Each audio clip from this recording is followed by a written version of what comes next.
हरे कृष्णा। सब सभी भक्त चरणों में दंडवत प्रणाम।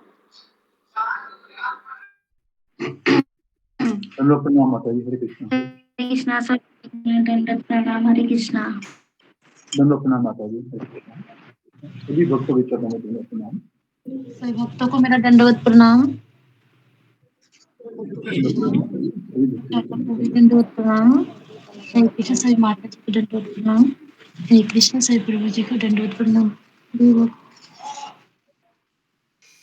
हरे कृष्णा प्रभु जी प्रणाम। प्रभु जी सभी भक्त के चरणों में प्रभु जी प्रणाम। दंडवत प्रणाम माता जी। सभी भक्तों के चरणों में दंडवत प्रणाम। कोटि कोटि प्रणाम।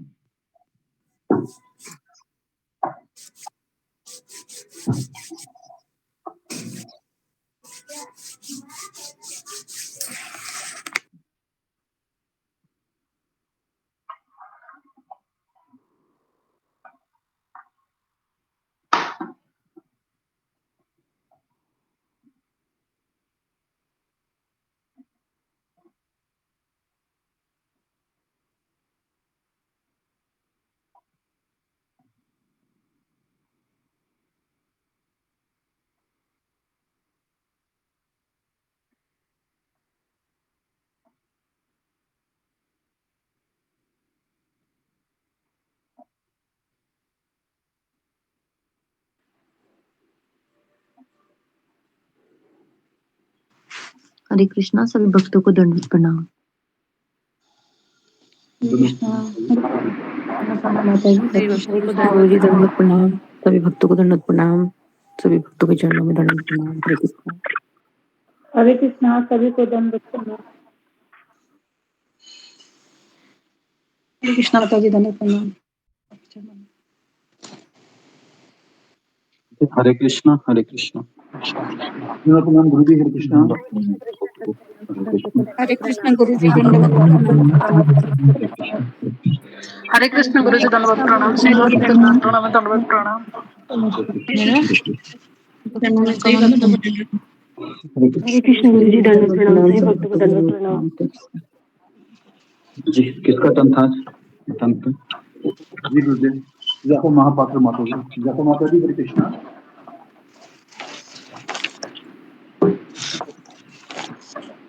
जाको माता जी। हरे कृष्णा।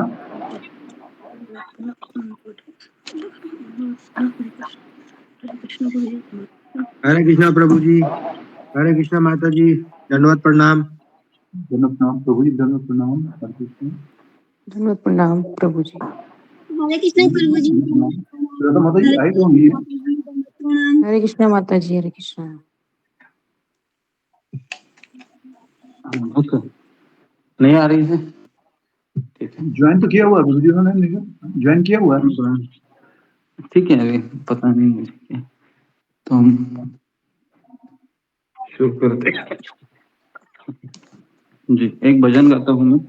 आज एकादशी है फिर हम शुरू करते हैं।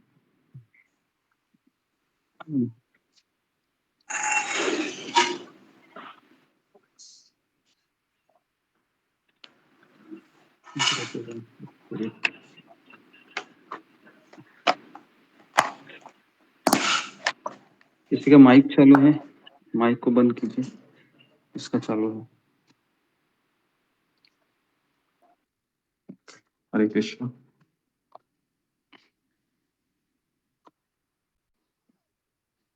तो एक भजन गाता है फिर हम शुरू करते हैं। गौरांग बोलिते हबे पुलक शरीर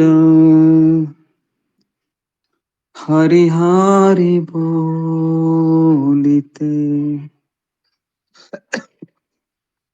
नयने बबे नीरा। तो ये भजन है, सब लोग इसको निकाल लीजिए अगर आपके पास भजन का किताब रहेगा। गौरांग बोलिते हबे पुलक शरीर।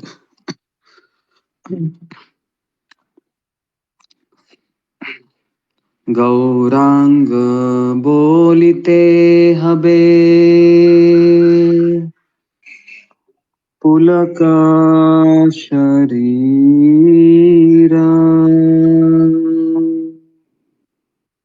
हरि हरि बोलिते नयने बबे निर आर कबे निताई चांदे करुणा होइबे संसार वासना मोर कबे तुच्छ हइबे आर कबे निताई चांदेर करुणा होइबे संसार वासना मोर कब तुच्छ हइबे विषय छाड़िया कबे शुद्ध हबे मन कबे हम हेरिबो श्री वृंदावन विषय छाड़िया कबे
है कि वो क्षण कब आएगा जब भगवान गौरांग का नाम लेते ही शरीर में कंपन हो जाएगा। कब मैं हरे कृष्ण का जप करते समय मेरे आंखों से आंसू आएंगे। कब मेरे ऊपर नित्यानंद चंद्र की कृपा होगी। कब मुझे भौतिक सुख तुच्छ लगेगा। कब ये भौतिक सुख मुझे तुच्छ लगेगा। जब मेरा मन पूरी तरह से शुद्ध हो जाएगा, भौतिक चिंता इच्छाओं से मुक्त हो जाएगा, तब मैं वृंदावन और राधा और कृष्ण के संबंध के समझ पाऊंगा और मेरा जीवन सफल हो जाएगा। मैं रूप गोस्वामी रघुनाथ दास गोस्वामी के पुस्तकों का अध्ययन करने के लिए कब उत्सुक होऊंगा, कब मैं उनके निर्देशों से राधा और कृष्ण के प्रेम प्रसंगों को ठीक से समझ सकूंगा। मेरी एकमात्र यही आशा है कि मैं रूप गोस्वामी रघुनाथ दास गोस्वामी के नेतृत्व में उनके चरण कमलों की सेवा को प्राप्त करूं। तो इस तरीके से ये बहुत सुंदर भजन है। परम पूज्य राधानाथ स्वामी महाराज हमेशा इस भजन को गाते हैं। तो आज एकादशी थी, इसके लिए भजन को गाया मैं।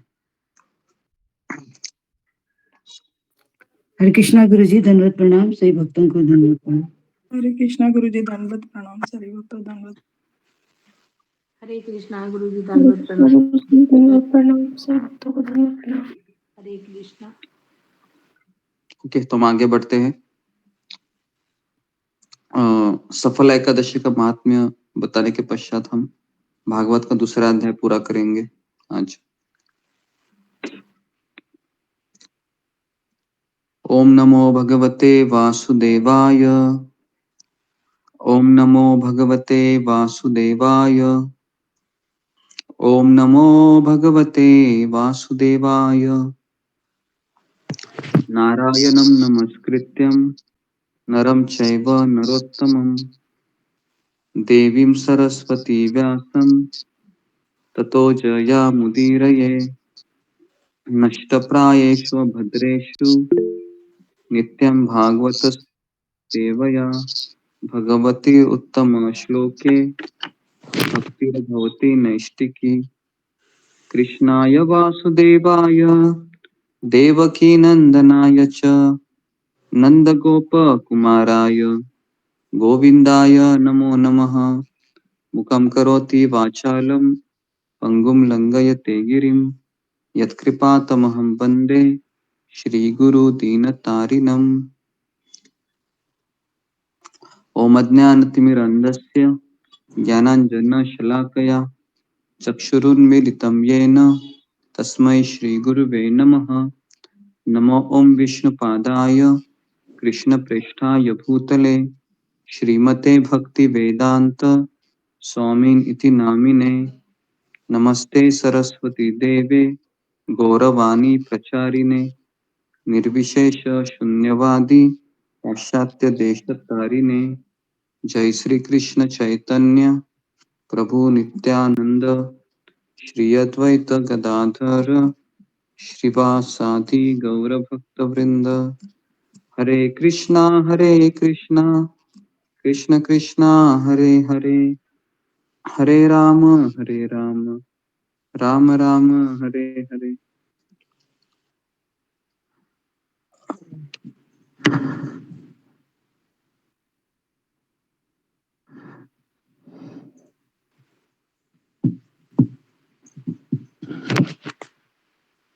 हरे कृष्ण।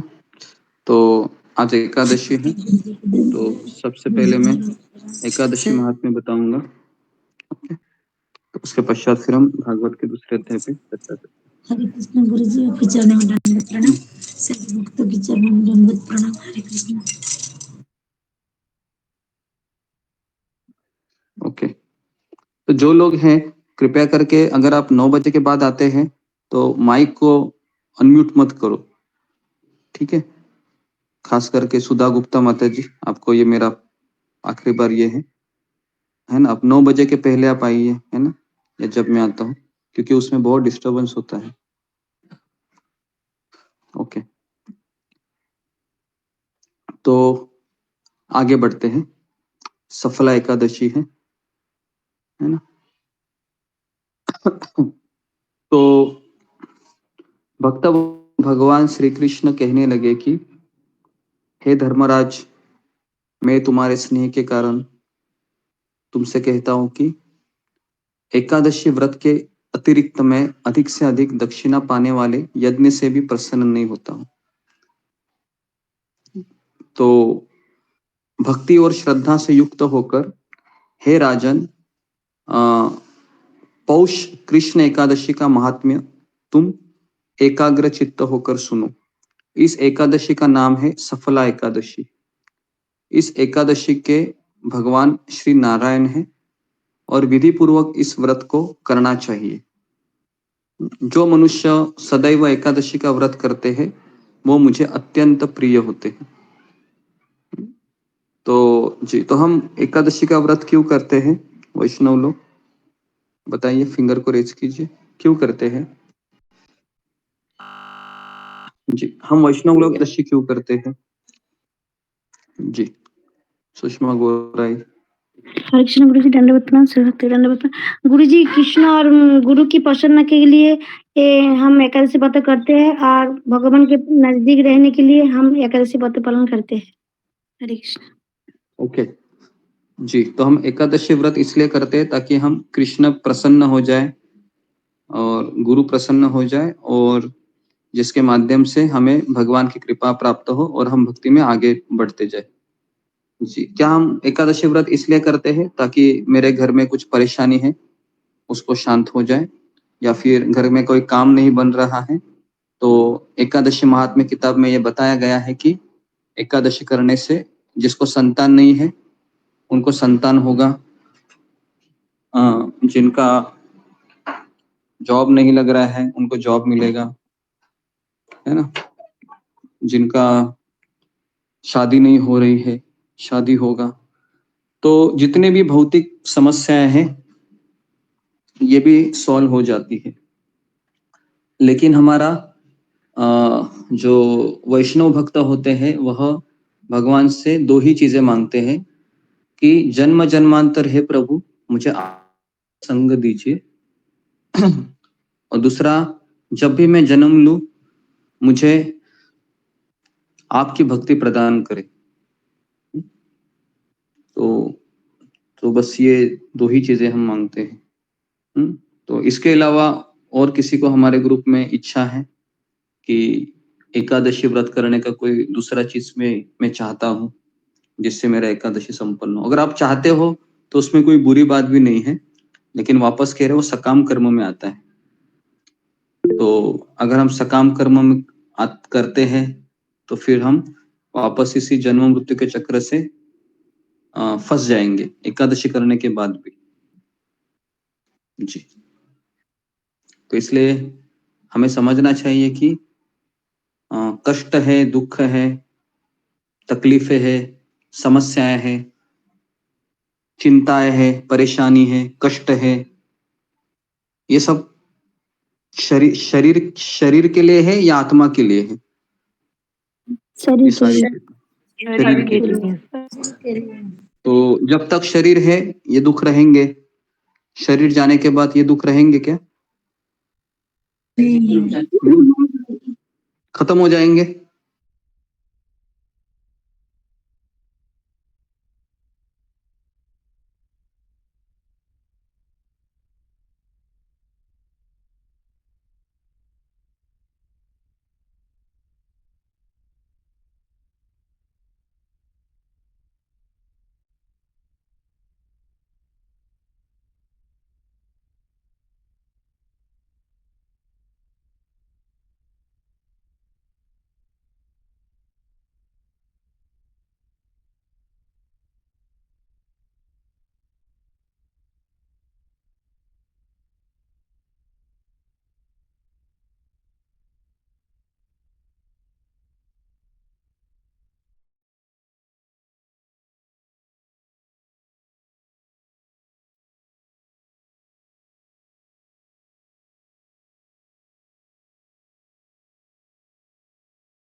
उन्हें मारने का कुकर्म करता था। तो कुछ समय पश्चात सारी नगरी भयभीत हो गई। वह वन में रहकर पशु आदि को मारकर खाने लगा। नागरिक और राज्य के कर्मचारी उसे पकड़ लेते, किंतु राजा के भय से छोड़ देते, क्योंकि राजा का लड़का है ना। तो इस तरीके से वन के एक अति प्राचीन विशाल पीपल का वृक्ष था, तो लोग उसकी भगवान के साथ पूजा करते थे। भगवान कहते हैं भगवत गीता में कि वृक्षों में मैं, है ना, कौन सा है पेड़ है, पीपल, है ना। तो पीपल का जो पेड़ है ना, वह भगवान का ही एक प्रतिनिधित्व करता है। उसी वृक्ष के नीचे ये महापापी लुम्पक रहता था। तो कुछ समय के पश्चात जब पौष कृष्ण पक्ष की दशमी के दिन वह वस्त्रहीन होने के कारण शीत के चलते सारी रात्रि सो नहीं सका, उसके हाथ पैर अकड़ गए और सूर्योदय होते होते वह मूर्छित हो गया। दूसरे दिन एकादशी को मध्याह्न के समय सूर्य की गर्मी पाकर उसकी मूर्छा दूर हो गई। गिरता पड़ता वह भोजन की तलाश में निकला, तो पशुओं को मारने में वह समर्थ नहीं था, अतः पेड़ों के नीचे गिरे हुए फल उठाकर वापस उसी पीपल वृक्ष के नीचे आ गया। उस समय तक भगवान सूर्य अस्त हो चुके थे और वृक्ष के नीचे फल रखकर कहने लगा, हे भगवान, अब आपके ही अर्पण है ये फल, आप ही तृप्त हो जाइए। उस रात्रि को दुख के कारण उसको नींद भी नहीं आई। उसने उस उपवास और जागरण से भगवान अत्यंत प्रसन्न हो गए और उसके सारे पाप नष्ट हो गए। दूसरे दिन एक अति सुंदर घोड़ा अनेक सुंदर वस्तुओं से सजा हुआ उसके सामने आकर खड़ा हो गया। उस समय आकाशवाणी हुई कि हे राजपुत्र, भगवान की कृपा से तुम्हारे सारे पाप नष्ट हो गए हैं, अब तो अपने पिता के पास जाकर राज्य प्राप्ति कर। तो इस तरीके से पिता ने भी देखा कि बेटा को कृपा मिला है, तो उसको सारा राज्य का भार सौंप देता है। और इस तरीके से लुम्पक के भी मन में परिवर्तन होता है, शास्त्र अनुसार राज्य करने लगता है। तो इस तरीके से फिर वह वैकुंठ को प्राप्त होता है। तो ये सफला एकादशी का महात्मा है, जिसको व्रत करने से, है ना जी। तो अभी आप बोलोगे कथा सुनकर कि ये तो बहुत ही आसान लग रहा है हमें, बराबर है ना, कि उसने तो कुछ किया भी नहीं, ना भगवान का जाप किया, है ना। तो देखिए भगवान है ना, कोई भी चीज का एडवर्टाइज करने के लिए वो एक्सेप्शनल केस बनाते हैं, लेकिन एकादशी को हमको सब कुछ करना पड़ता है, जैसे कथा सुनना, जप करना, भक्तों के संगति में रहना, सेवाएं करना, इससे भगवान संतुष्ट होते हैं।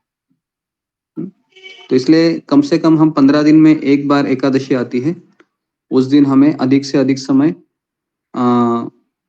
कथा, फिर जपा, सेवा, भजन गाने चाहिए, है ना। इस तरीके से हमें ये एकादशी का दिन भगवान के स्मरण में लगाना चाहिए। ठीक है जी। इसमें किसी को कुछ सवाल है एकादशी में? नहीं है तो हम आगे बढ़ते हैं। ओके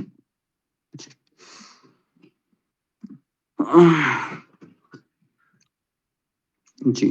तो कल हमने भगवत गीता का महात्म्य का एक सीरीज शुरू किया था, तो पहला अध्याय हमने कल पूर्ण किया था, है ना। तो पहला अध्याय आपको कैसा लगा सबको? अच्छा लगा बहुत सुंदर था गुरुजी, बहुत अच्छा, बहुत अच्छा, बहुत बढ़िया। तो आज हम दूसरे अध्याय के ऊपर चर्चा करेंगे। कोई भी नई चीज अच्छी लगती है ना, क्या लगता है? नया टॉपिक निकाला तो जी अच्छा ही लगता है। जी गुरुजी, हर एक बार ऑब्जर्व कर देंगे तो बहुत अच्छा होगा। मन का वो स्वभाव है कि बहुत देर कौन सा वो करुणा का सागर किताब भी चल रहा था, मन सोच रहा है कि थोड़ा सा चेंज ओवर कर दे, तो भागवत लिया तो क्या? अच्छा लगा। ओके, तो अभी हम दूसरा अध्याय आज देखेंगे। दूसरा अध्याय का नाम है भक्ति का दुख दूर करने के लिए नारद मुनि उनको सॉल्यूशन देते हैं। अभी तो कौन मुझे बताएगा भक्ति देवी का तकलीफ क्या था? फिंगर को रेज कीजिए। भक्ति देवी की तकलीफ क्या थी जिसके कारण वो बहुत दुखी थी, परेशान थी, है ना? फिंगर को रेज कीजिए। बहुत परेशान थी, दुखी थी बेचारी। वृंदावन आई थी, वृंदावन में वो जवान हो गई वो, लेकिन उसके बच्चे बूढ़े हो गए। ओके जी, प्रवीणा। हरे कृष्णा गुरुजी, दंडवत प्रणाम। सभी भक्तों के चरणों में दंडवत प्रणाम। गुरुजी, उसकी एक दुख थी, वो उसके बेटे को, वो बेटा बूढ़ापा आ गया था, बूढ़े पड़े हुए बेटे थे। को बुढ़ापा आया था। ओके, ये उसका दुख था जी, यही दुख था। इसके अलावा और किसी का उत्तर है या यही परेशानी थी?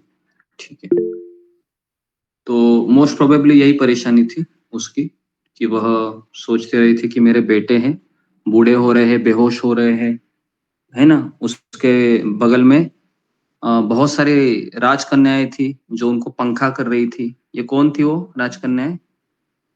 वो नदियां थी, गंगा, जमुना, जमुना, सरस्वती, नदियां यमुना, सारी नदियां सब थी। ये नदियां थी। ओके जी, तो अभी हम देखते हैं कि नारद मुनि क्या सॉल्यूशन दे रहे हैं। नारद मुनि फिर कहने लगे भक्ति देवी से कि तुम व्यर्थ ही अपने को चिंता में डाल रही हो, तुम इतनी चिंतातर क्यों हो रही हो? भगवान श्री कृष्ण के चरण कमलों का चिंतन क्यों नहीं करती हो? तुम वृंदावन में आई हो, यमुना के तट पर तुम अपने बेटे को, है ना, सेवा कर रही हो। तो अगर कृष्ण के चरण कमलों का तुम चिंतन करोगी तो उनकी कृपा से तुम्हारा सारा दुख दूर हो जाएगा।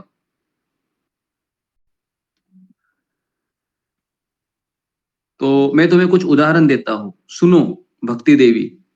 जब कौरवों ने अत्याचार किया था द्रौपदी के ऊपर और द्रौपदी रो रही थी, बिलख रही थी, उसके पांचों पति कुछ कर नहीं सके,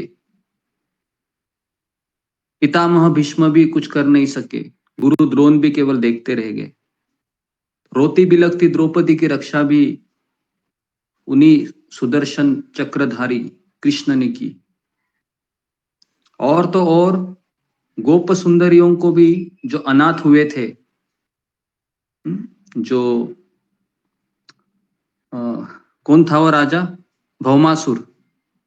तो भौमासुर ने 16,000 से भी ज्यादा कन्याओं को बंदिस्त कर दिया था, अनाथ हो गए थे वो। तो यही कृष्ण ने उनको सनाथ किया। तुमको क्या लगता है कृष्ण चले गए हैं? नहीं, कृष्ण कहीं नहीं चले गए हैं। और तुम तो भक्ति हो, सदा उन्हें प्राणों से भी प्यारी हो। तुम्हारे बुलाने पर तो भगवान नीचे की घरों में भी चले जाते हैं, है ना? नीचे के लोकों में चले जाते हैं। सत्य युग, त्रेता युग और द्वापर युग, इन तीनों युगों में तुम्हारे दोनों पुत्र ज्ञान और वैराग्य मुक्ति के साधन थे, किंतु कलयुग में तो केवल भक्ति ही मोक्ष को प्रदान करने वाली है। यह सोचकर हे परमानंद चिंत मूर्ति, ज्ञान स्वरूप श्री हरि ने अपने सत स्वरूप से तुम्हें रचा है। तुम साक्षात कृष्ण की प्रिया हो और परम सुंदरी हो। ऐसा कौन कह रहे हैं? नारद मुनि। नारद मुनि, नारद जी कर नारद मुनि भक्ति देवी को कह रहे हैं। एक बार जब तुमने हाथ जोड़कर पूछा मुझे कि मैं क्या करूं, तब भगवान ने तुम्हें यही आज्ञा दी थी कि मेरे भक्तों का पोषण करो। मेरे भक्तों का पोषण करो। तो इसके लिए देखो, भक्ति देवी की भी पहली क्या सेवा होती है कि गिरिधारी कृष्ण के भक्तों की सेवा करो। देखिए, स्वयं भक्ति देवी है। इस संसार में 3 ही चीजें सत्य मानी जाती है, बाकी सब झूठ है। वो 3 चीजें कौन सी है? भगवान, भक्त और भक्ति। इसके अलावा आप कुछ भी करो इस संसार में, सब नष्ट होने वाला है।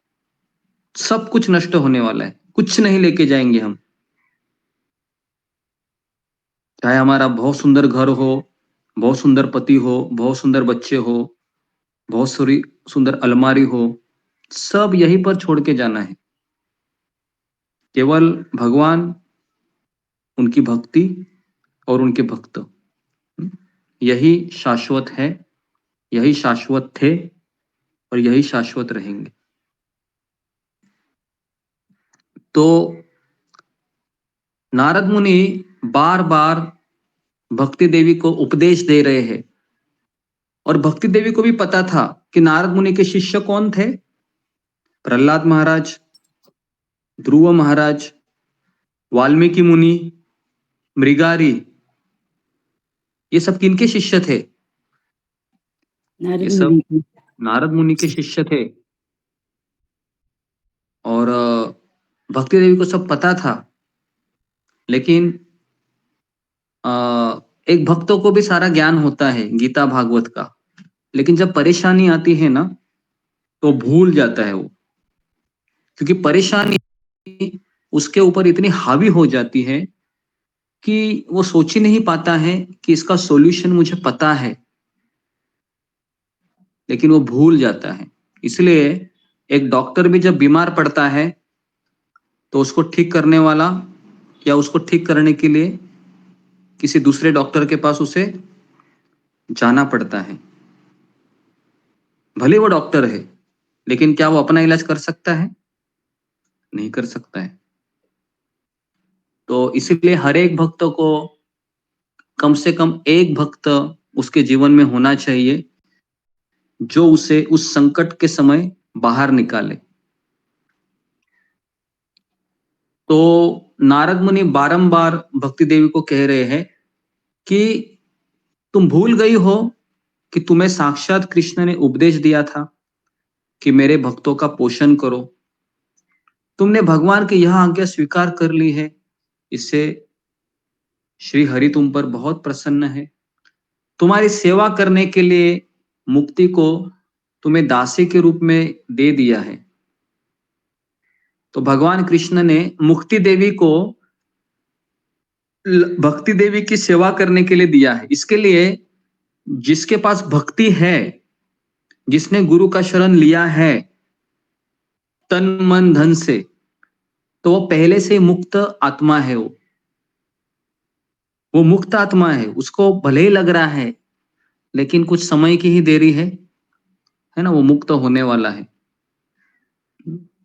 किस तरह से केरी होती है, उसमें कोई मिठास नहीं होती है, लेकिन उसने आम के पेड़ का आश्रय लिया होता है बहुत मजबूती से, तो समय की ही देरी है, उसके अंदर मिठास आने वाली है। ठीक उसी प्रकार से जिसने भक्ति का आश्रय लिया है, जिसने भक्ति देवी का आश्रय लिया है, तो समय की ही देरी है, वो मुक्त हो जाएगा। तो साक्षात भगवान कृष्ण ने तुम्हें मुक्ति को दासी के रूप में प्रदान किया और ज्ञान और वैराग्य तुम्हारे पुत्र बने। तुम अपने साक्षात स्वरूप से वैकुंठ धाम में ही भक्तों का पोषण करती हो, लेकिन जब भगवान तुम्हें भूलोक पर छोड़ देते हैं, भूलोक मतलब मरते लोक है ना, जहां हम रह रहे हैं, इसको मरते लोक भी कहते। कौन बताएगा मुझे इसको मरते लोक क्यों कहते हैं? मरते लोक जी, फिंगर को रेज कीजिए। ओके, अशोक चावला जी गुरु जी, क्योंकि यहाँ मृत्यु शाश्वत है, मृत्यु आनी आनी है, हर एक को जो भी जन्म है उसे मृत्यु आनी है, इसलिए मृत्यु लोक है जी। तो इसको मृत्यु लोक क्यों कहते हैं? कि यहाँ पर कोई शाश्वत तरीके से रह सकता है। कितना भी योजना बनाए आप, कितना भी पता भी है ये सब, लेकिन फिर भी हम भूल जाते हैं कि नहीं? हाँ, कितने लोग भूल जाते हैं? सब पता है मृत्यु शाश आने वाली है, मैं यहाँ पर ज्यादा समय नहीं रहने वाला हूँ, मुझे एक दिन जाना है, लेकिन फिर भी हम इस तरह से जीते हैं रोजमर्रा की जिंदगी में कि मैं इधर ही रहने वाला हूँ। ऐसा लगता है? लगता है कि नहीं? कितने लोगों को लगता है? इतना सब सुनने के बाद, देखने के बाद भी एक थॉट तो आता ही है, अरे ये घर तो है मेरा है और मैं इधर ही रहूंगा, है ना? तो क्यों ऐसा लगता है? क्योंकि दैवी हेषा गुणमयी मम माया दुरत्यया। तो माया क्या करती है? हमारे ज्ञान के ऊपर एक आवरण डाल देती है और हम भूल जाते हैं। हमें लगता है कि यही मेरी दुनिया है, लेकिन लात मार के हमको निकाल दिया जाता है। ये दुनिया बहुत क्रूर है, बहुत ज्यादा ही क्रूर है। जिनके साथ हम 40 साल, 30 साल, 50 साल रहे हैं, एक सेकंड में हमें उनको छोड़ना पड़ता है। बराबर है? क्या लगता है आपको? ऐसा ही होता है ना? एक सेकंड में हमको छोड़ना पड़ता है, एक सेकंड में तुरंत आंख बंद हो जाती है, आत्मा निकल गया, हो गया। फिर कौन है मेरा? फिर कोई नहीं मेरा, है ना? तो कितना ये कटु सत्य है, ये कटु सत्य है। तो यहाँ पर नारद मुनि हैं, वह भक्ति देवी को बारंबार समझा रहे थे, उपदेश दे रहे थे। तो हे भक्ति देवी, तुम मुक्ति, ज्ञान और वैराग्य को साथ लेकर इस पृथ्वी तल पर आई और सत्ययुग से द्वापर पर्यंत बड़े आनंद से रही, क्योंकि उस समय सभी लोग शास्त्रों के विधि विधान से चल रहे थे। इसलिए तुम्हारे दोनों पुत्र ज्ञान और वैराग्य भी जवान थे, तुम स्वयं जवान थी, और मुक्ति भी सबको न्याय दे रही थी। लेकिन कलयुग में तुम्हारी दासी मुक्ति पाखंड रूप रोग से पीड़ित होकर क्षीण होने लगी थी, इसलिए वह तो तुरंत ही तुम्हारी आज्ञा से वैकुंठ लोक को चली गई। तो मुक्ति देवी ही वो वैकुंठ में चली जाती है, क्योंकि उसका कोई गिरायक नहीं होता है, कस्टमर नहीं होता है। यहाँ पर सब लोग पाप में लगे हैं, तो इसके लिए मुक्ति देवी सोचती है कि यहाँ कलयुग में तो, है ना, कोई मुक्त तो हो ही नहीं सकता, तो इसलिए वो सोचती है कि मैं वैकुंठ में ही चली जाऊं। तो वो वैकुंठ में चली जाती है। इसके लिए अभी भक्ति देवी के साथ केवल उसके 2 ही पुत्र हैं, ज्ञान और वैराग्य। तो इस लोक में भी तुम्हारे स्मरण करने से ही वह आती है, फिर चली जाती है। किंतु इन ज्ञान वैराग्य को तुमने पुत्र मानकर अपने पास ही रख छोड़ा है, फिर भी कलयुग में उनकी उपेक्षा होने के कारण तुम्हारे ये पुत्र उत्साहहीन हो गए हैं और बूढ़े हो गए हैं। क्योंकि कलयुग में किसी को ज्ञान नहीं चाहिए। कौन बताएगा कलयुग में किसी को ज्ञान क्यों नहीं चाहिए?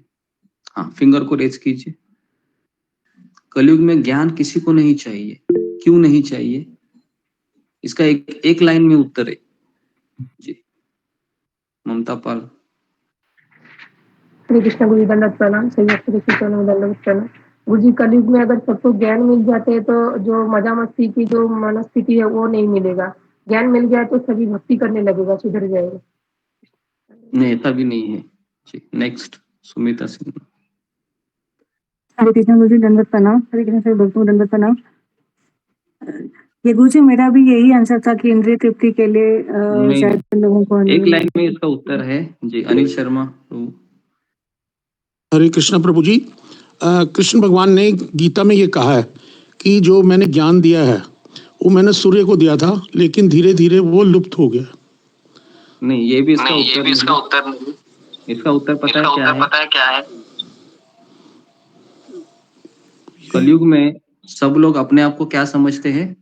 स्वामी ज्ञानी भगवान समझते हैं, अपने आप ज्ञानी समझते हैं। मुझे सब पता है, बराबर है। भारत में आप किसके पास भी जाओगे तो क्या बोलेगा वो? मुझे सब ज्ञान पता है, तो मुझे क्यों बता रहे हो?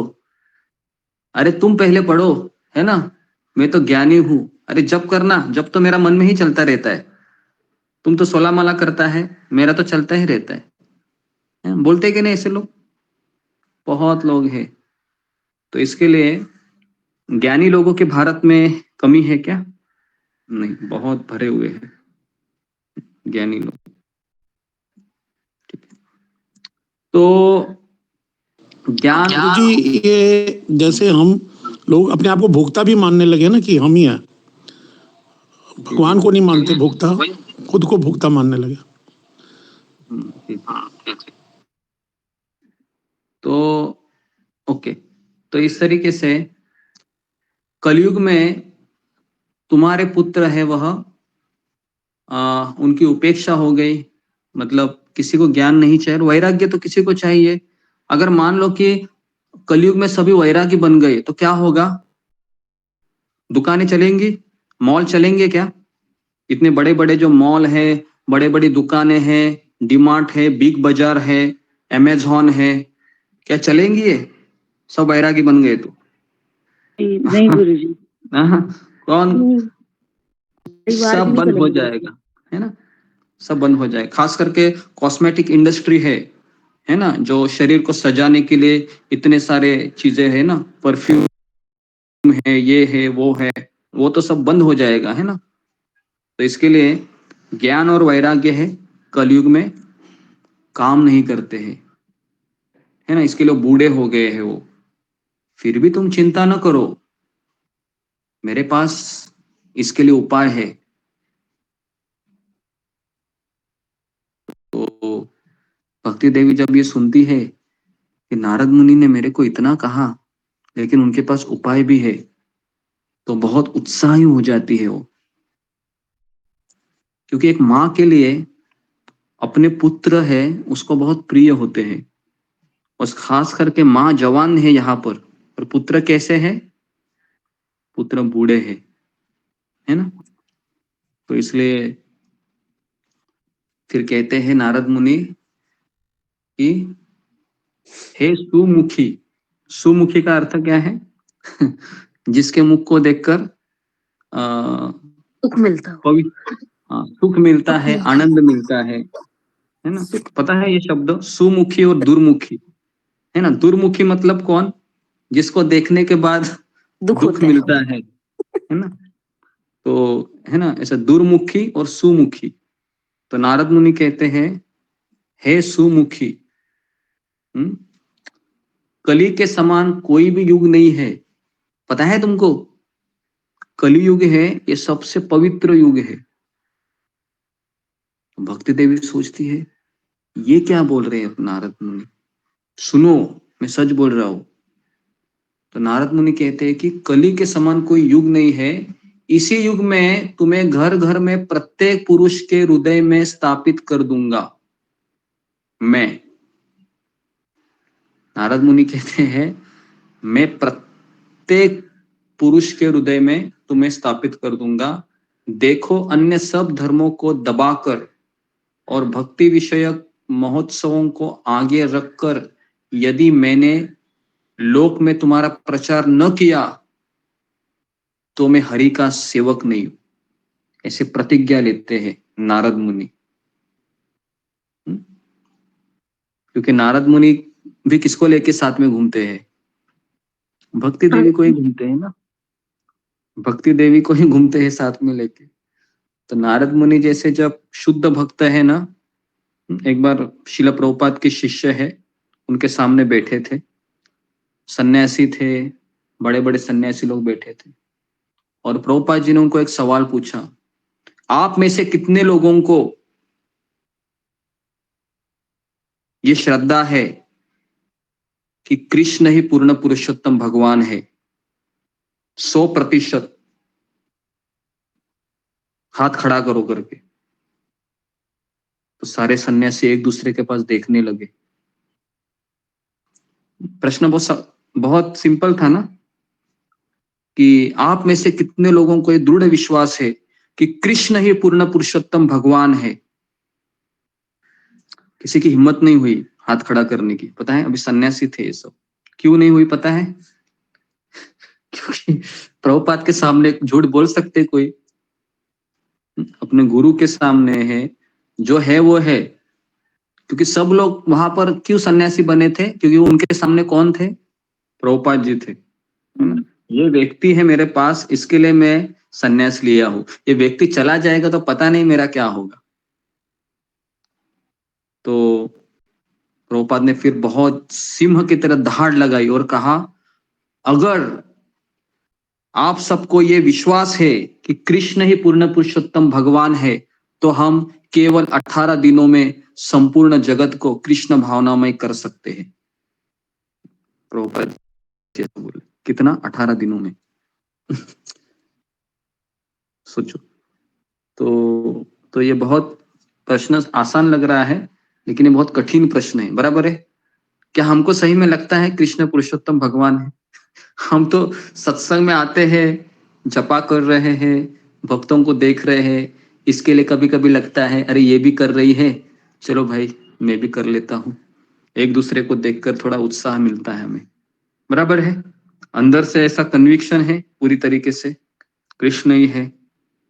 आप वो भले ही बोलोगे हाँ, लेकिन 2-4 दिन में परीक्षा होगी तो लड़खड़ा जाएगी हमारी गाड़ी। तो जी, तो इस तरीके से नारद मुनि ये प्रतिज्ञा लेते हैं कि मैं हर एक घर में और हर एक घर के पुरुष के हृदय में स्थापित कर दूंगा तुम्हें, देखो नहीं तो मैं हरि का दास नहीं हूं। इस कलयुग में जो जीव तुमसे युक्त होंगे वे पापी होने पर भी बेखटके भगवान कृष्ण के अभय धाम को प्राप्त होंगे। पता है तुमको, इस कलयुग में लोग पापी भी रहेंगे ना, तो भी वो भगवत धाम जा सकते हैं। जिनके हृदय में निरंतर भक्ति निवास करती है, वे शुद्ध अंतकरण होकर यमराज को नहीं देखते हैं। जिनके हृदय में भक्ति महारानी का निवास है, उन्हें प्रेत, पिशाच, राक्षस या दैत्य आदि स्पर्श करने में भी समर्थ नहीं हो सकते।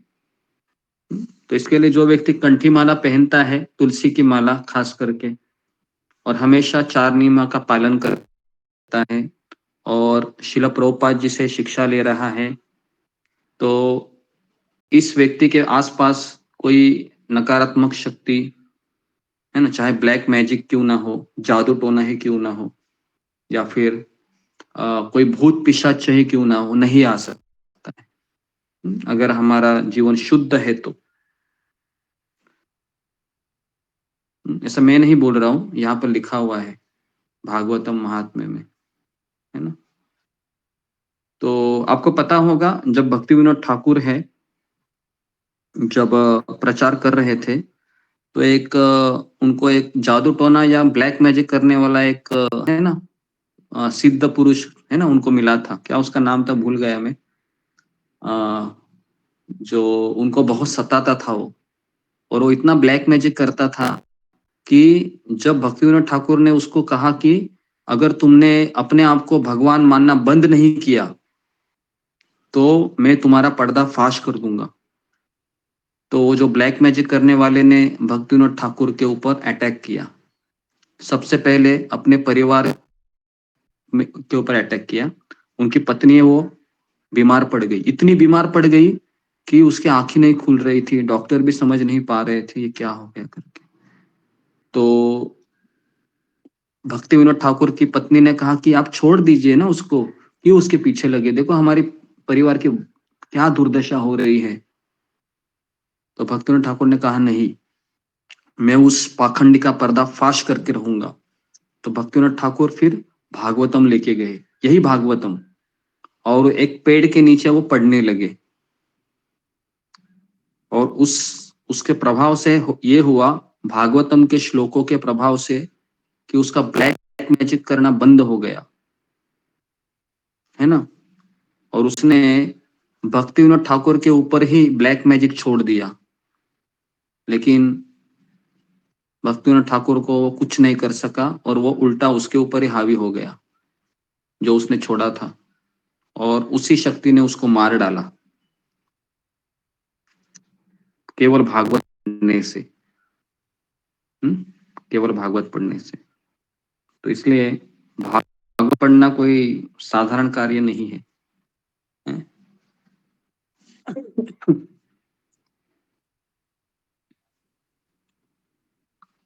तो नारद मुनि आगे कहते हैं कि भगवान तप, वेद अध्ययन, ज्ञान और कर्म आदि किसी भी साधन से वश में नहीं किए जा सकते। वे केवल भक्ति से ही वशीभूत होते हैं, कलयुग में खास करके। मनुष्य का सहस्त्र जन्म के पुण्य प्रताप से भक्ति में अनुराग उत्पन्न होता है। वापस कह रहा हूं मैं, आप लोग यहाँ पर आते हैं, आपको भागवत सुननी अच्छी लगती है, आपके कर्ण तृप्त हो जाते हैं। ऐसा इसलिए हो रहा है क्योंकि आप सभी ने इस जन्म में या पिछले जन्म में भक्तिमय कार्य किए हुए हैं। नहीं तो इस घोर कलयुग में व्यक्ति सुबह उठने के बाद क्या पीता है? चाय पीता है, बराबर है? पहले चाय चाय चाय चाय करके उसका शुरू होता है दिन, है ना, और रात को फिर मांस खाकर, है ना, अनाप शराब बातें बककर सो जाता है कलयुग में, है ना। तो आप लोग आ रहे हैं, जपा कर रहे हैं, भागवत सुन रहे हैं, प्रभुपाद जी को गुरु मानकर चल रहे हैं, साधारण बात नहीं है ये। चलो ये तो हमें मिल गया है, लेकिन इसकी क्या गारंटी है कि हम इसको बनाए रखेंगे? इसकी भी कोई गारंटी नहीं है। ये भी सोचने वाली बात है। तो सहस्त्र जन्म के पुण्य प्रताप से भक्ति में अनुराग उत्पन्न होता है। अनुराग का अर्थ है आसक्ति।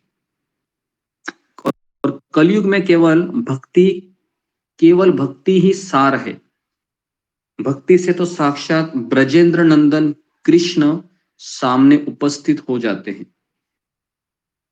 कैसे? तो भगवान श्री कृष्ण कहते हैं कि मैं जब पुस्तक के रूप में अवतरित होता हूं तो मुझे श्रीमद् भागवत कहते हैं। मैं जब पत्थर के रूप में अवतरित हो जाता हूं तो मुझे शालिग्राम कहते हैं।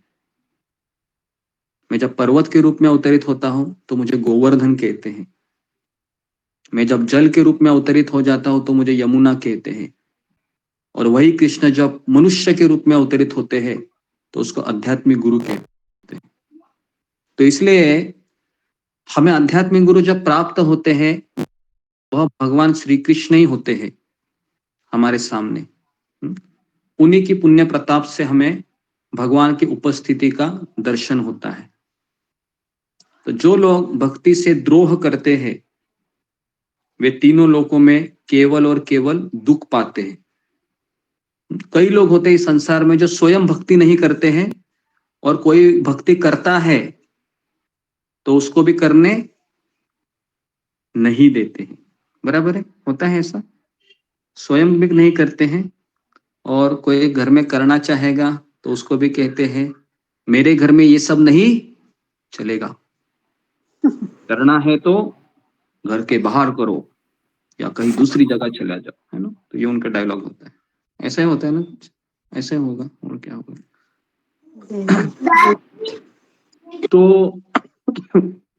तो जो लोग भक्ति से द्रोह करते हैं तो वे तीनों लोकों में दुखी दुख पाते हैं। पूर्व काल में भक्त का तिरस्कार करने वाले दुर्वासा ऋषि को भी बड़ा कष्ट उठाना पड़ा।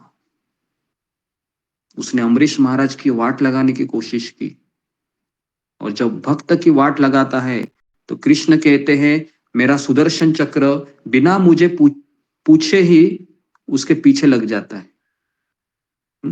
सुदर्शन चक्र। तभी आप बोलोगे कि मुझे तो बहुत तकलीफ हो रही है, तो भगवान सुदर्शन चक्र क्यों नहीं छोड़ रहे हैं? ऐसा लग रहा है आपको किसी को? मुझे तो बहुत तकलीफ हो रही है, भगवान सुदर्शन चक्र क्यों नहीं छोड़ रहे हैं? अगर लग रहा है तो ये हमारी गलत फहमी है, क्योंकि हम उस टाइप के भक्त हैं क्या, अम्बरीश महाराज जैसे। पता है ना, अम्बरीश महाराज जब व्रत को छोड़ने वाले थे तो उन्होंने बहुत उपवास किया था, है ना, इतने दिन। रांति देव का ही बात सुनिए ना। रांति देव तो इतना उपवास किए थे कि जब कुछ खाना खाने के लिए आए तो वहां पर एक गरीब ब्राह्मण आ गया, उसको खाना दे दिया। तो जल पीने का समय आया तो चांडाल आ गया, चांडाल के पास एक कुत्ता था, कुत्ते को उन्होंने पानी दे दिया, है ना। तो इन लोगों के लिए भगवान आएंगे या नहीं आएंगे? इन लोगों के लिए आएंगे। हमारा ऐसा है कि हमारा तो अभी एकादशी भी हम ऐसा करते हैं कि एकादशी के दिन कभी कभी हम बहुत खाते भी है, बराबर है, ताकि कोई भूख ना लगे बाकी के आइटम, है ना, ऐसा भी होता है। तो हम हमारा भक्ति है, हमारा भक्ति ये साधना भक्ति है। साधना भक्ति मतलब हाँ प्रयास। कभी हाँ कभी कृष्ण के पास तो कभी माया के पास, कभी कृष्ण के पास कभी माया के पास, है ना। तो एक बार प्रभुपाद जी के पास एक व्यक्ति आया, उनका शिष्य, कहा कि प्रभुपाद जी मैं हमेशा कृष्ण के साथ रहता हूं और कभी कभी माया के पास जाता हूं। तो प्रभुपाद ने क्या कहा, तुम उल्टा बोल रहे हो, तुम कभी कभी कृष्ण के पास रहते हो और हमेशा माया के पास रहते हो। क्या बोले प्रभुपाद जी? प्रभुपाद जी ने कहा तुम हमेशा माया के पास रहते हो और कभी कभी कृष्ण के पास रहते हो। तो हम में से, आप में से किसी को लगता है कि मैं हमेशा कृष्ण के पास रहता हूँ, कभी कभी माया में जाता हूँ? तो ये प्रभुपाद जी का उत्तर है हम सबके लिए। तो जी, तो अभी सूत गोस्वामी कहते हैं कि नारद जी ने इतना वर्णन करके सुनाया, किसको? भक्ति देवी को। और अपने महात्म्य को सुनकर भक्ति के सारे अंग पुष्ट हो गए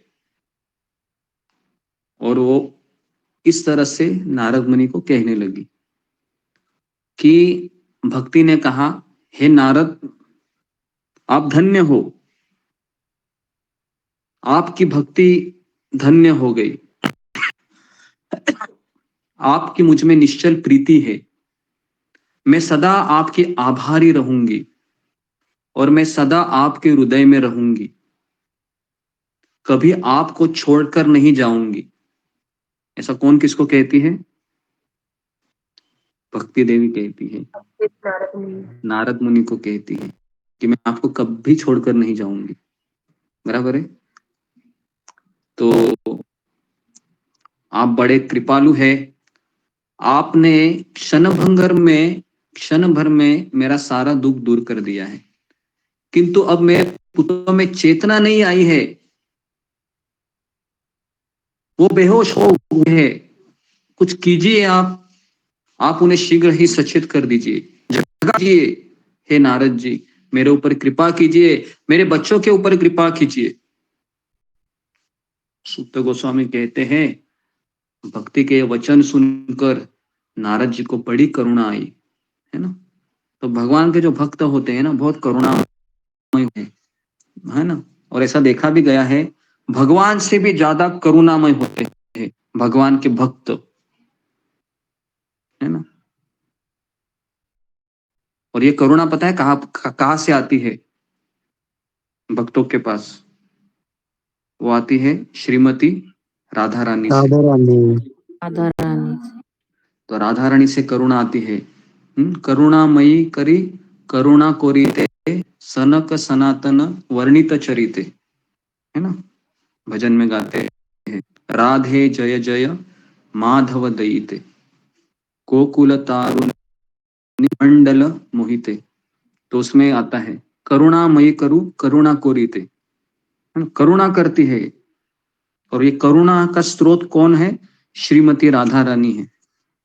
तो इसलिए भगवान के भक्त है वो बहुत करुणामयी होते हैं, बहुत ज्यादा ही करुणामय होते हैं, है ना। मैंने स्वयं देखा है अपने जीवन में, बहुत करुणामय होते हैं, है ना।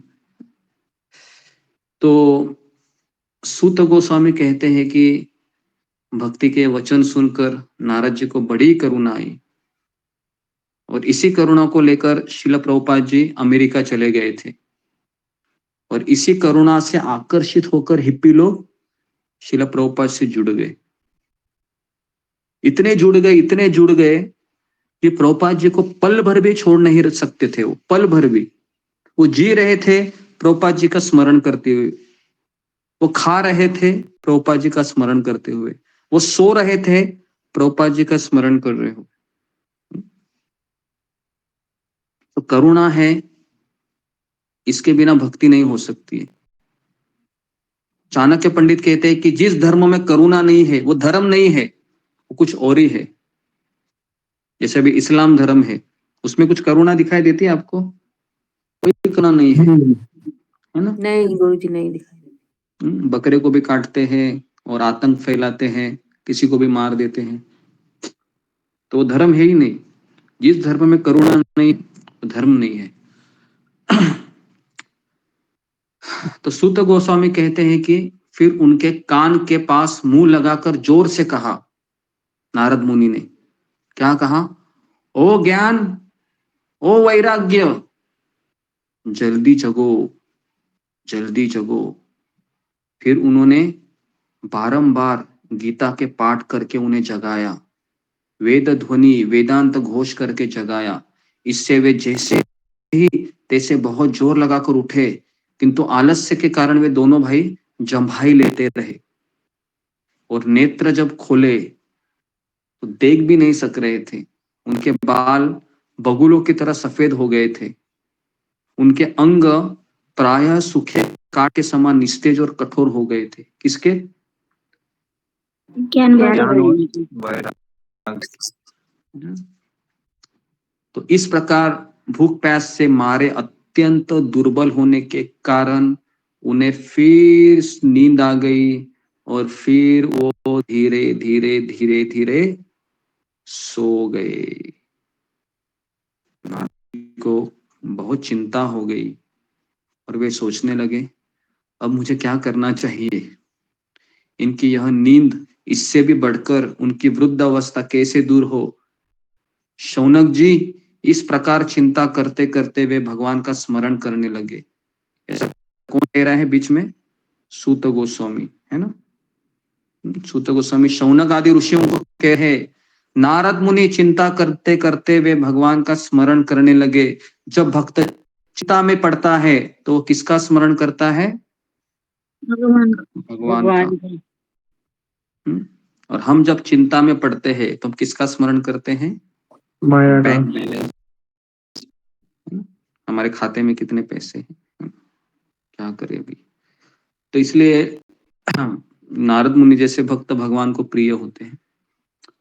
उसी समय आकाशवाणी हो गई। क्या आकाशवाणी हुई? आकाशवाणी हुई, हे नारद मुनि, खेद मत करो, तुम्हारा यह उद्योग निसंदेह सफल होगा। देवर्षि, इसके लिए तुम एक सत्कर्म करो। वह कर्म तुम्हें संत शिरोमणि महानुभाव बताएंगे, जिसके कारण क्षण भर में उनकी नींद और वृद्धावस्था चली जाएगी तथा सर्वत्र भक्ति का प्रसार प्रचार होगा। यह आकाशवाणी वहां सभी को साफ साफ सुनाई दी। इससे नारद जी को बड़ा आश्चर्य हुआ। वे कहने लगे, मुझे तो इसका कुछ आशय समझ में नहीं आया। लेकिन नारद जी बोले, आकाशवाणी ने भी गुप्त रूप में यही बात कही है, यही नहीं बताया कि कौन सा साधन किया जाए जिससे इनका कार्य सिद्ध हो। वे संत न जाने कहाँ मिलेंगे और किस प्रकार उस साधन को बताएंगे। अब आकाशवाणी ने जो कुछ कहा है इसके अनुसार ही मुझे कुछ कर चाहिए, ऐसा नारद मुनि ने सोचा।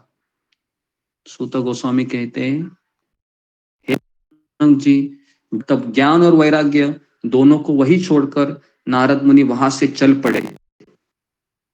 कहाँ चल पड़े? संत की खोज में। हाँ, तो वो अभी प्रत्येक तीर्थ में जाकर मार्ग में मिलने वाले मुनीश्वरों से वह साधन पूछने लगे। उनकी बात को सुनते तो सब थे, किंतु उसके विषय में कोई कुछ भी निश्चित उत्तर नहीं देता था।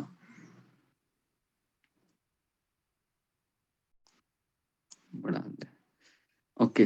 सबको उत्सुकता हो रही है, क्या होगा क्या होगा? जी जी हो रहा है। जी गुरुजी ओके, जी तो जी, क्योंकि हम सबको चिंता है ना भाई, इनके बाल जल्दी से जल्दी काले हो जाए और जवान भी हो जाए, है ना? सबके मन में यही होगा। बराबर है। जी गुरुजी।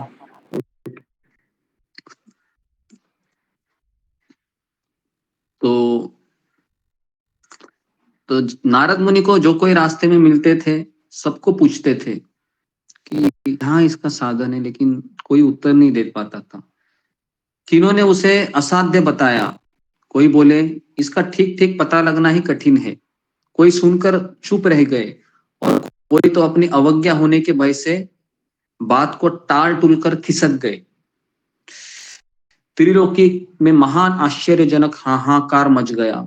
लोग आपस में कानाफूसी करने लगे। भाई, जब वेद ध्वनि, वेदांत घोष और बार बार गीता का पाठ सुनाने पर भी भक्ति, ज्ञान और वैराग्य ये तीनों नहीं जगाए जा सके, तब और कोई उपाय नहीं है। तीनों लोकों में ऐसे क्या होने लगा?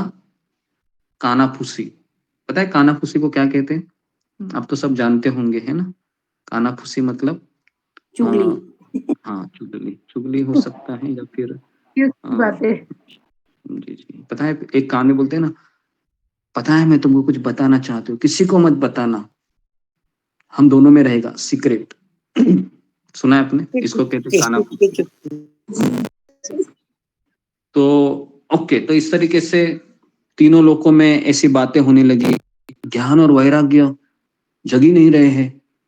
सब कुछ किया नारद मुनि ने, गीता पाठ किया, वेदों का उच्चारण किया, तो योगीराज नारद को भी जिसका ज्ञान नहीं हुए, उसे दूसरे संसारी लोग कैसे बता सकते हैं? इस प्रकार जिन जिन ऋषियों से इसके विषय में पूछा गया, उन्होंने निर्णय करके यही कहा कि यह असंभव है, दुस्साध्य ही है। नारद मुनि भी बहुत चिंतातुर हो गए और कहाँ आए? बद्रीवन में आए। बद्रीवन मतलब मुझे लगता है कि गलत हो सकता है। बद्रीवन में आए। ज्ञान वैराग्य को जगाने के लिए उन्होंने यह निश्चय किया कि मैं तप करूंगा। इसी समय उन्हें अपने सामने करोड़ों सूर्य के समान तेजस्वी सनक, सनातन, सनंदन और सनत कुमार, ये चारों मुनि दिखाई दिए। उन्हें देखकर वे मुनिष्ठ कहने लगे। नारद जी ने कहा, हे महात्माओं, इस समय बड़े चिंता में हूं मैं, बहुत परेशान हूं मैं। इस समय बड़े भाग्य से मेरा आप लोगों के साथ समागम हुआ है। आप मुझ पर कृपा करके शीघ्र ही वो साधन बताइए। आप सभी योगी है, बुद्धिमान है, विद्वान है। आप देखने में तो 5 वर्ष के बालक जान पड़ते हैं, किंतु है आप पूर्वजों को भी पूर्वज। आप लोग वैकुंठ धाम में निवास करते हैं, निरंतर हरि कीर्तन में तत्पर रहते हैं, भगवान की लीला का रसास्वादन करके उसी में उन्मत्त रहते हैं, और एकमात्र भगवान की ही आपके जीवन का एकमात्र आधार है। तो हे कृपा निधान, मुझे बताइए, जिससे वृद्धावस्था भी आपको बाधा भी नहीं पहुंचती है। पूर्व काल में आपके भूभंग मात्र से भगवान विष्णु के द्वारपाल जय और विजय तुरंत पृथ्वी पर गिर गए थे, और फिर आप ही की कृपा से वो पुनः वैकुंठ लोक पहुंच गए। धन्य है, इस समय आपका दर्शन बड़े सौभाग्य से ही हुआ है ना? तो नरोत्तम दास ठाकुर कहते हैं कि दर्शन पवित्र करो ये तुम्हारा गुण। हमें जब वैष्णव का दर्शन होता है ना, तो हमारा हृदय पवित्र हो जाता है, निर्मल हो जाता है। लेकिन कब होगा वो? जब हमारे हृदय में कोई संशय नहीं होगा, जब हम किसी वैष्णव को देखकर ये समझेंगे कि मेरे अंदर अनंत अनंत गुण है, और ये वैष्णव है, कितना निर्मल है। जब भाव रहेगा तो उस वैष्णव को देखकर मेरा मन भी निर्मल होगा। लेकिन ये भाव रहेगा कि मैं भी वैष्णव हूं, ये भी वैष्णव है, मैं भी 16 माला करता हूं, ये भी 16 माला करता है, तो सबसे बड़ी बात है। ठीक है भाई, प्रणाम करेंगे तो कुछ नहीं होगा फिर। तो हमें हमेशा अपने आप को तुच्छ समझना चाहिए और दूसरे भक्त को आदर देना चाहिए, सम्मान देना चाहिए। तो आप ऊपर कृपा कीजिए, बताइए आकाशवाणी ने जिसके विषय में कहा है वह कौन सा है और मुझे किस प्रकार उसका अनुष्ठान करना चाहिए। आप इसका विस्तार से वर्णन कीजिए ताकि भक्ति, ज्ञान और वैराग्य को किस प्रकार सुख मिल सकता है। तो जी, तो अभी आप सुनना चाहोगे सनक आदि ऋषि ने क्या कहा? जी गुरुजी। तो सनक आदि ने कहा, हे देवर्षि नारद, आप चिंता न करें, मन में प्रसन्न हो। इनके उद्धार का एक सरल उपाय पहले से विद्यमान है। नारद जी को बहुत संतोष हो गया, कुछ तो मुझे मिल रहा है। अभी तक लोगों ने मुझे केवल कुछ ऐसे उत्तर दिए जिससे इसका सॉल्यूशन, इसका हल दिख नहीं रहा था, लेकिन पहली बार सनक आदि ऋषियों ने कहा कि इसका उपाय बहुत है। तो नारद जी, आप धन्य है, आप विरक्तों में शिरोमणि है। देखिए, पहले तो नारद मुनि ने इनका तारीफ किया, है ना, और बाद में अभी सनक आदि ऋषि नारद मुनि की भी तारीफ कर रहे हैं। ये एक भक्तों का गुण, इसको सत्संग कहते हैं, है ना। तो आज ही मैं एक वीडियो देख रहा था, अचानक यूट्यूब पे गया था ऐसे, तो मैंने अमोघ लीला प्रभु और राधेश्याम प्रभु, है ना, दोनों है, राधेश्याम प्रभु प्रवचन दे रहे थे, तो उन्होंने उनका ग्लोरिफिकेशन किया राधेश्याम प्रभु का। और राधेश्याम प्रभु भी जब बैठे वैसासन पर, तो उन्होंने अमोघ लीला प्रभु का स्तुति किया। इतना अच्छा लगा, इतना अच्छा लगा, इतना अच्छा लगा कि ये होता है सत्संग, है ना, बहुत अच्छा लगा। तो यहाँ पर भी हम वही चीज देखें। अभी सनक आदि ऋषि, जी जी बोलेंगे भेज दीजिएगा। तो जी, तो सनक आदि ऋषि है, इनका स्तुति किया नारद मुनि ने। और अभी नारद मुनि का स्तुति करने के पश्चात नारद जी को कहा कि आप भक्ति के लिए जो उद्योग कर रहे हैं, यह आपके लिए कोई आश्चर्य की बात नहीं समझनी चाहिए। भगवान के भक्त के लिए तो भक्ति की सम्यक स्थापना करना सदा उचित ही है। ऋषियों ने संसार में अनेक मार्ग प्रकट किए हैं, किंतु वे सभी कष्ट साध्य है, मतलब उसमें बहुत कष्ट है, और परिणाम में प्राय स्वर्ग ही प्राप्त कराने वाले हैं।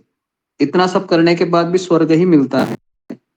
अभी तक भगवान की प्राप्ति कराने वाला मार्ग तो गुप्त ही रहा है। क्यों गुप्त रहा है पता है क्या? क्योंकि वो मार्ग केवल गुरु शिष्य परंपरा से खुलता है। अगर हम देखें, ऊपर बहुत प्रभुपाद जी का असीम अनुकंपा है कि उन्होंने प्रचार प्रसार किया। अगर उन्होंने प्रचार नहीं किया होता तो हम क्या करते थे अभी, बताइए?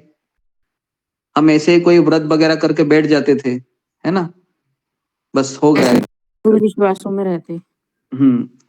तो इसलिए ये गुरु शिष्य परंपरा जिससे हम है, ये हमारा परम सौभाग्य है। इतना परम सौभाग्य क्या है कि तीनों लोकों में भी ये सौभाग्य प्राप्त नहीं होता है।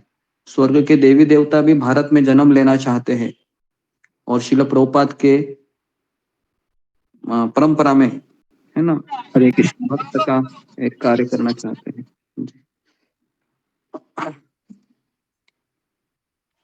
तो इस तरीके से तो हे नारद जी, सुनिए अभी मैं क्या बता रहा हूं आपको। द्रव्य यज्ञ, तपो यज्ञ, योग यज्ञ और स्वाध्याय रूप यज्ञ, ये सब स्वर्ग की प्राप्ति है ना। इसका वर्णन गीता के 5वें अध्याय में भी है। पंडितों ने ज्ञान यज्ञ को मुक्तिदायक कर्म का सूचक माना है, लेकिन भागवत का पारायण है जिसका गान सुखदेव गोस्वामी जैसे महानुभावों ने किया है। तो महानुभाव ये शब्द है ना, ये शब्द किसको इंडिकेट किया था? सुखदेव गोस्वामी को। ओके, तो सुखदेव गोस्वामी को इंडिकेट किया था। उनके शब्द सुनने से भक्ति और ज्ञान और वैराग्य को बड़ा बल मिलेगा। इससे ज्ञान वैराग्य कट जाएगा और भक्ति को आनंद मिलेगा। सिंह की गर्जना सुनकर जैसे भेड़िए भागते हैं, इस प्रकार भागवत की ध्वनि से कलयुग के सारे दोष नष्ट हो जाएंगे। तो प्रेम रस प्रवाहित करने वाली भक्ति ज्ञान और वैराग्य को साथ लेकर हर एक घर और व्यक्ति के हृदय में क्रीड़ा करेगी। समझ में आ रहा है क्या उपाय बताया उन्होंने? क्या उपाय बताया उन्होंने? कहा कि भागवत का जो पारायण है वो बल देगा भक्ति देवी को और उनके पुत्रों को। जी, तो ये जो बात है ये हमारे लिए बहुत जरूरी है ना, इस चीज को समझना कि भागवत ये कोई साधारण चीज नहीं है। हमें लगता है कि एक छोटा सा किताब है, लेकिन माफ कीजिए, केवल भागवत के श्लोकों में इतनी ताकत होती है कि ज्ञान और वैराग्य भी हमारे भीतर जग जाए। इसके लिए भागवत में एक श्लोक आता है जो हम रोज गाते हैं ना, नित्यम भागवत सेवया, है ना, नित्यम भागवत सेवा। भागवत हमें रोज सुनना चाहिए, पढ़ना चाहिए। तो कम से कम पहला स्कंद सबके पास होना चाहिए ग्रुप में, है ना। 300-350 रुपए में आता है, अमेजोन से खरीद लीजिए आप, या इस्कॉन मंदिर से लेकर आ जाइए, क्योंकि हम इसके बाद पहला स्कंद ही लेने वाले हैं। और इस समय हम पूरा तात्पर्य लेंगे। जैसे हम गीता पढ़ रहे हैं ना, वैसे हम प्रभुपाद के सारे तात्पर्य पढ़ेंगे ताकि हम और भीतर प्रवेश करें। तो नारद जी ने कहा कि मैंने वेद तक की ध्वनि गीता पाठ भी सुनाया उनको जगाने के लिए, किंतु फिर भी भक्ति और ज्ञान और वैराग्य तीनों नहीं जगे।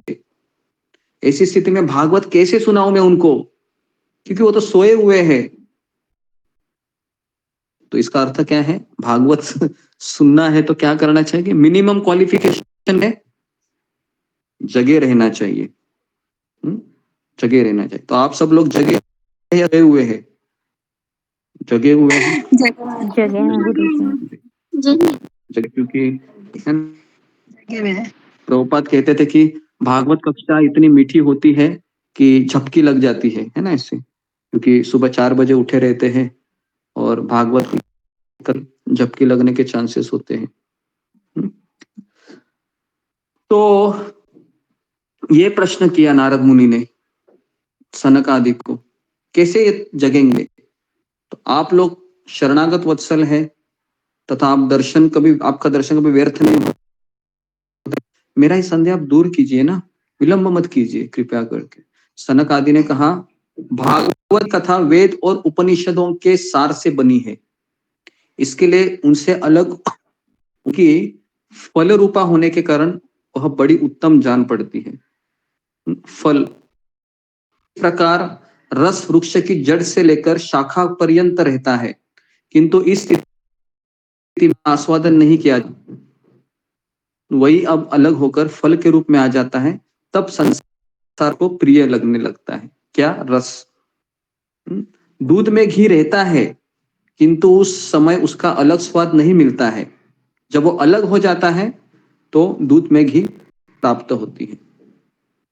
तो इस तरीके से कई उदाहरण देते हैं और फिर कहते हैं कि भागवत की कथा भी कुछ ऐसी ही है।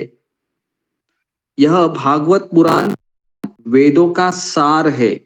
जैसे वेद अगर दूध है और घी उसका सार है, तो यहां पर भागवत ये घी की तरह है। तो व्यासदेव ने इसे भक्ति ज्ञान और वैराग्य की स्थापना के लिए प्रकाशित किया है। पूर्व काल में जिस समय वेद वेदांत के पारगामी और गीता की भी रचना करने वाले भगवान व्यासदेव जब खिन्न हुए थे, तो उस समय आपने ही उन्हें 4 लोकों में भागवत बताई थी। याद है ना वो 4थे अध्याय में, पहले स्कंद में, जब व्यासदेव जी असंतुष्ट होते हैं।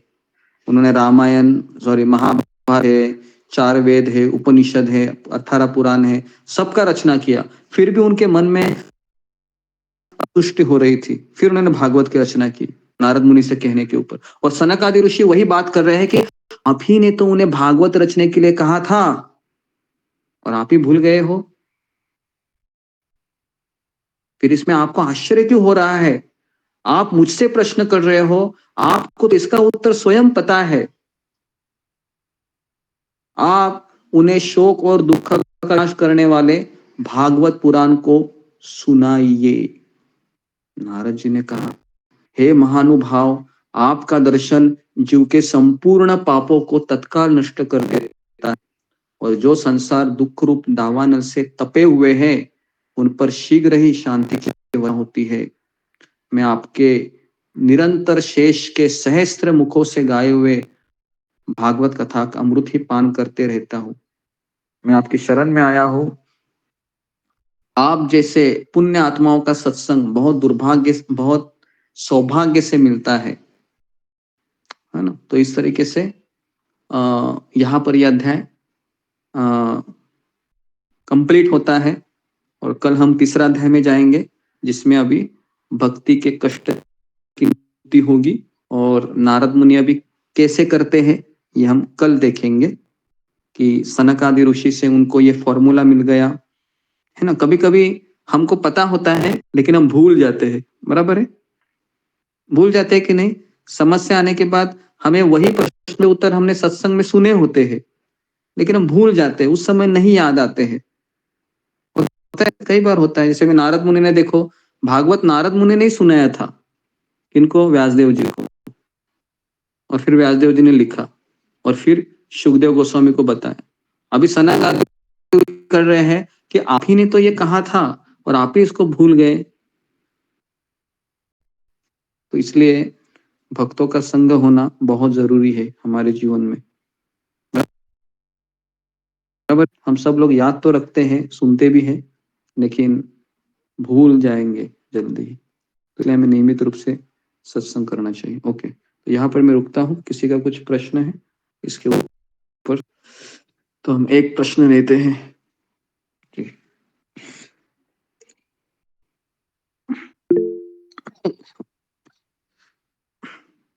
ओके, वृषाली तक। हरे कृष्ण गुरु जी, दंडवत प्रणाम। सभी भक्तों को दंडवत प्रणाम। अलग अलग ब्रह्मांड में क्या अलग अलग भागवत की कथाएं हैं क्या? जी, अलग अलग ब्रह्मांड में अलग अलग भागवत है जी, अलग अलग है। जैसे भागवतम में अभी व्यासदेव जी का है ना। व्यासदेव जी हमेशा भागवत लिखते हैं। कभी कभी व्यासदेव जी स्वयं, कृष्ण स्वयं व्यासदेव के रूप में आते हैं, शक्तावेश अवतार के रूप में व्यासदेव जी आते हैं। तो व्यासदेव जी हमेशा भागवत लिखते हैं। लेकिन भागवतम वही होता है, उसमें भगवान की लीला का ये होता है, लेकिन उसमें थोड़ा सा चेंजेस होता है, सार तो वही रहता है। तो जैसे अभी रामायण है, अलग है ना कथाएं, और उसमें जो भक्त है वो भी अलग होगी।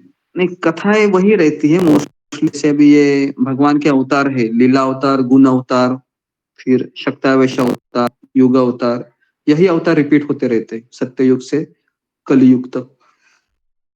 लेकिन मैंने ऐसा सुना था कि रामायण है यहाँ पर 24,000 श्लोकों का है, लेकिन स्वर्ग में 1,00,000 श्लोकों का है।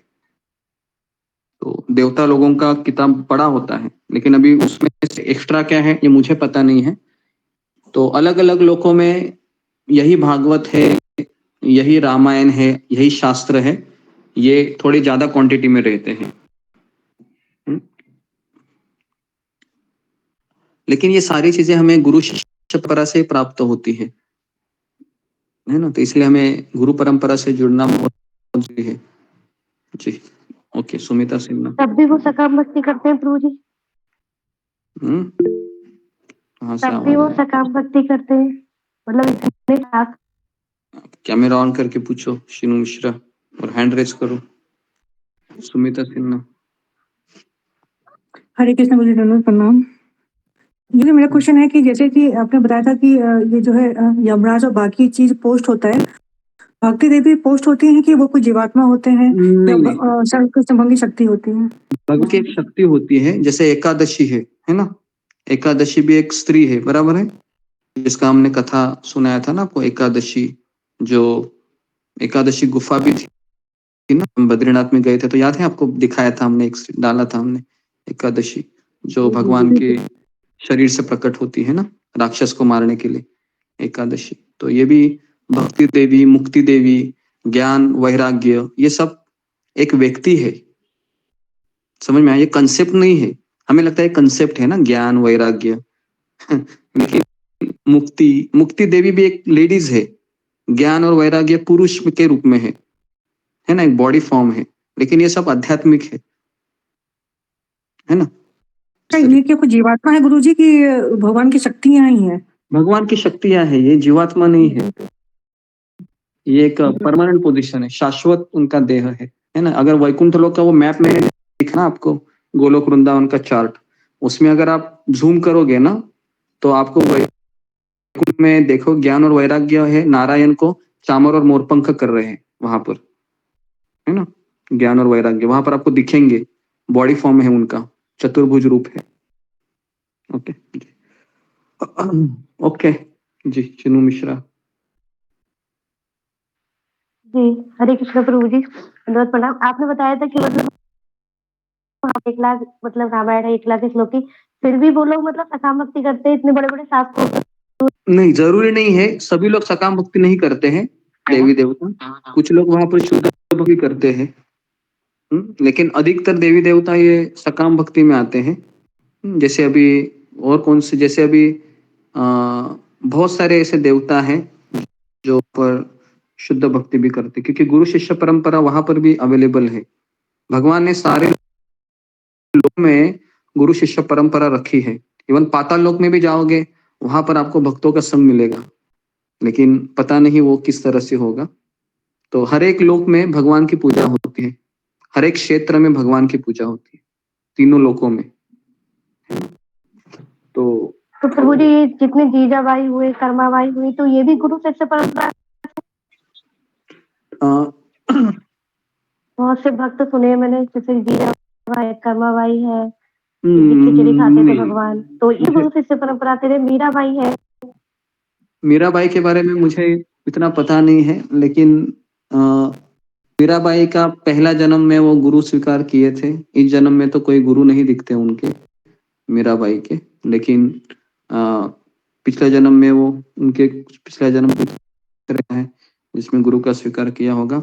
और जितने भी नरसिंह मेहता है ना, तो ये सब किसी ना किसी को गुरु के रूप में स्वीकार करके ही आगे बढ़े हैं। लेकिन मुझे उनके इतना पता नहीं है, मैंने उनका अभ्यास नहीं किया है कि उन्होंने कौन सी गुरु शिष्य परंपरा से जुड़े। एक मिनट, दास जी गुरु जी थे ना? समझा नहीं क्या बोलते।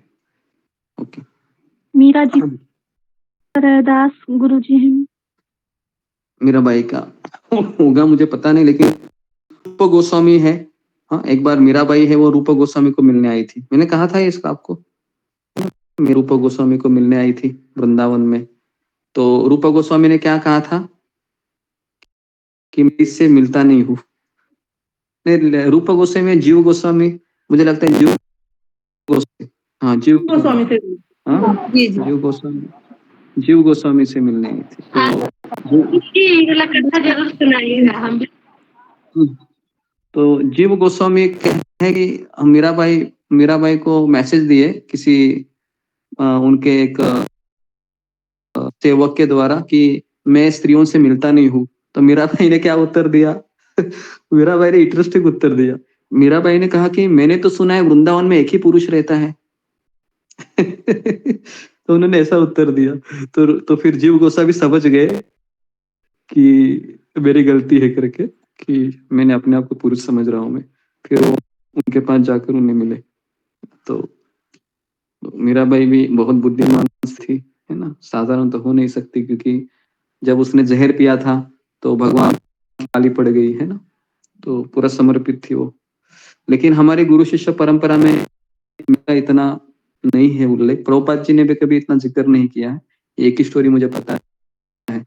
तो और हमारे आचार्य के, अभी हमने इतने आचार्यों के बारे में सुना है, तो नए नया क्यों हम हमेशा खोजते हैं, बराबर है ना। हमारे कितने आचार्य हैं, वो भी तो कमिटेड है, वो भी समर्पित है, लेकिन मीरा भाई ये ज्यादा फेमस है ना भारत में, रूप गोस्वामी, जीव गोस्वामी से भी। जी आखिरी क्वेश्चन अनिल शर्मा। हरे कृष्णा प्रभु जी, दंडवत प्रणाम। ये जो अलग अलग ब्रह्मांडों के बारे में आपने बताया, ये एक जगह रामायण में इसका जिक्र आया है, जब काक भुजंडी जी भगवान कृष्ण, भगवान राम बाल लीला जब कर रहे होते हैं, तब वो भगवान जी बार बार वो थाली को करके और उसको कौवे को खाने नहीं देते खाना, तब वो भगवान का जब मुंह खोलते हैं तो उसको पेश कर जाते हैं भुजंडी जी, और वहां पर वो जाके देखते हैं अलग अलग ब्रह्मांड, बहुत सारे ब्रह्मांड उन्होंने देखे हैं, और उनका उन्होंने थोड़ा जिक्र भी किया है। लेकिन उन्होंने कहा कि हर जगह, हर ब्रह्मांड में, हर जगह मेरे को जो प्रभु राम जो है वो एक ही रूप में दिखे हर जगह, बाकी सब कुछ अलग अलग है। बाकी तो उनके प्रभु राम जो है, वो कृष्ण हो या राम हो जो भी, तो वो एक ही रूप में रहते हैं हर जगह। बाकी जो तो क्या होता है ना, जिनका इष्ट देव राम है, तो वैकुंठ में भी जाओगे तो उनको राम, कृष्ण है वो राम के रूप में दिखेंगे, समझ रहे हैं? वो अभी कृष्ण राम मान लो आप राम, जी आप राम के भक्त हैं, तो आप राम से अटैच होंगे, है ना। तो अगर आप कृष्ण के भक्त हैं तो आपको कृष्ण दिखेंगे, अगर आप नारायण के भक्त हैं तो नारायण दिखेंगे, अगर आप वराह के भक्त हो है, वराह भगवान या विठ्ठल है या बालाजी है ना, या फिर श्रीरंगम में रंगनाथ जी है, तो अलग अलग जिनके प्रति आपका अटैचमेंट है, जिनका प्रति आपके इष्ट देव बोलते हैं उसको, तो वही आपको दिखेंगे आध्यात्मिक जगत में, है ना। तो इस तरीके तुलसीदास जी ने लिखा है कि जाकी रही भावना जैसी, प्रभु मूरत देखी तिन तैसी, जी ऐसी जी जिसकी उसको वैसे ही भगवान नजर आते हैं। हरे कृष्ण, हरे कृष्ण, हरे कृष्ण, हरे कृष्ण। ओके जी, तो गुरु जी मेरा और एक सवाल है।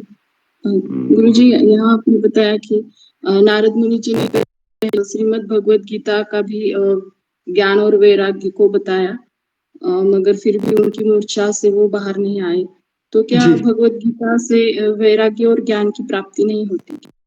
ऐसा भी नहीं है एक्चुअली। देखो भागवत हमको उनको बड़ा दिखाना था ना उस समय, भागवत की महिमा को प्रकाश था, तो उसके लिए उन्होंने, और गीता ये एक प्रिलिमिनरी अध्ययन है, हम भगवत गीता तो पढ़ रहे हैं, और भगवत गीता पढ़ने से भी व्यक्ति भगवत धाम जा सकता है, ऐसा नहीं है कि भगवत धाम भगवत गीता पढ़ने से, ऐसा नहीं है। तो लेकिन वहां पर गीता पाठ करने से भी उनको वो जागृत नहीं हुई, तो यहाँ पर भागवतम का महिमा को प्रकाशित करना था, तो उन्होंने गीता से भी बड़ा भागवत का दर्जा दिया यहाँ पर, और ऐसा है भी, गीता के ऊपर गीता भागवत है ना। ठीक है, ओके, तो यहाँ पर मैं रुकता हूँ। आप सबका बहुत बहुत धन्यवाद। शिला प्रभुपाद की जय, गुरुदेव की जय। हरे कृष्ण गुरु जी। हरे कृष्ण गुरु जी, दंडवत प्रणाम। हरे कृष्ण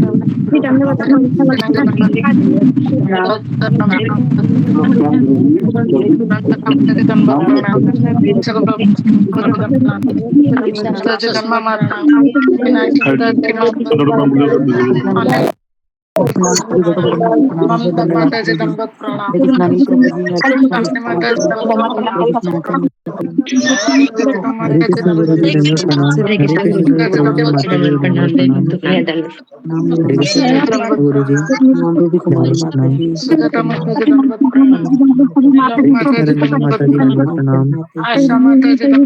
माता जी, दंडवत प्रणाम। सभी माताओं को चरणों में दंडवत प्रणाम, सभी प्रभु के दंडवत प्रणाम। हरे कृष्णा, सभी भक्तों को दंडवत प्रणाम। हरे कृष्णा गुरु जी, आपके चरणों में कोटि कोटि दंडवत प्रणाम, सभी भक्तों के चरणों में कोटि कोटि दंडवत प्रणाम।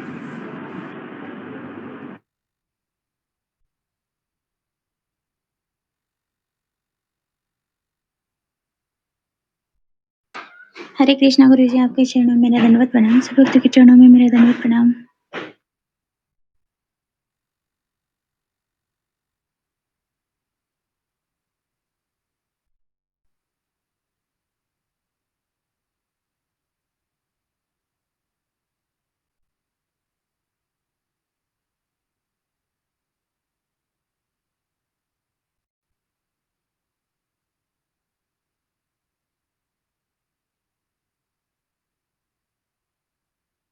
हरे कृष्णा। सारे भक्त सारे वैष्णव के चरणों में मेरा दंडवत प्रणाम। सारे माता जी के चरणों में मेरा दंडवत।